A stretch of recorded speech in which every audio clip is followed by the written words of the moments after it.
নমস্কার। ফেসবুক লাইভে আমি আপনাদের সরাসরি দেখাচ্ছি মহেশতলা ত্রাস জাহাঙ্গীর হাজি এবং বাপ্পা। তাকে বিগত কয়েকদিন আগেই পুলিশ ধরেছিল এবং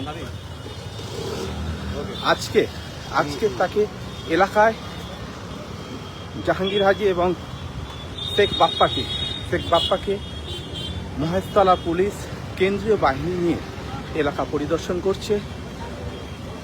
তাদের যে সন্ত্রাস, মানুষ যে তাদের জন্য আতঙ্কিত ছিল, সেই জায়গাটা প্রশাসন বুঝিয়ে দেওয়ার চেষ্টা করছে। প্রশাসন যদি কোনো পদক্ষেপ নেয় তাহলে সমস্ত জিনিসই যে ঠান্ডা করে দিতে পারে সেটাই আজ প্রমাণ করার চেষ্টা করছে। পালাবদলের পর মুখ্যমন্ত্রী শুভেন্দু অধিকারী কথা দিয়েছিলেন বাংলাকে শান্ত করবে এবং মস্তান রাজ তুলে দেবে।